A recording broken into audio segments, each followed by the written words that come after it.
Hi friends welcome back to my channel. So आज गोटे बहुत भल सकाळ नहीं कि मुझे पाखे पहुँची जाइए।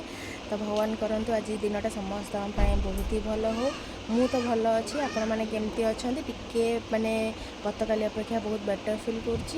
सो बे रेडी हो जेबू ए सोमवार मंदिर जबार अच्छे मामू मंदिर जीवु मंदिर जाके आसिले आपन सहित मुझे कथा हो लंच ब्रेकफास्ट टाइम रे मंदिर आसला एत भोक होता जे कह कथा नहीं। तो बनी आज आलू परोटा आउ सॉस खाई आराम से आ बहुत ही भल बनी आज परोटाटा।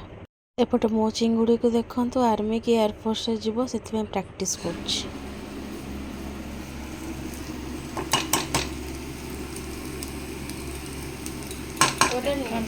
भजाटा मो बहुत भाजुंट बीन्स आलू पोस्त बहुत टिके मन खराब होली मो बहुत केक कटा है मदर्स डे रे मु भूली जाइए मोर भी भूल सॉरी मोदी एगुड़ा हेनी रहा वॉल्यूम काटिदेवी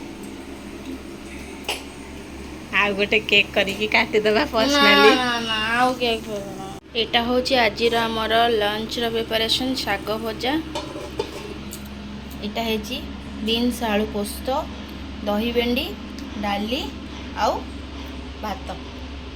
देखुं मो अवस्था पूरा जापर रोसे घरे माने पूरा झाड़ नाल अवस्था पूरा खराब। आज यूजल झाड़ है माने मो मुंडे टिकिली रुहे ना खसी जाए। सो देखु आमर लंच रेडी रखाई सब लंच जमती कहीदे सब लंच रे कौन कौन बनी। तो चलते जीवा टे फैन रे बसवा तापर आसिक लंच खाଇବା झील को खाଇବା बहुत काम अच्छी चलन जीवा। आज टे मेडिकल जाइए बहुत हेक्टिक थी मोर इवनिंगटा। सो आज बेस वीडियो नहीं पारनी चलते काली देखा। Good night bye bye tata take care.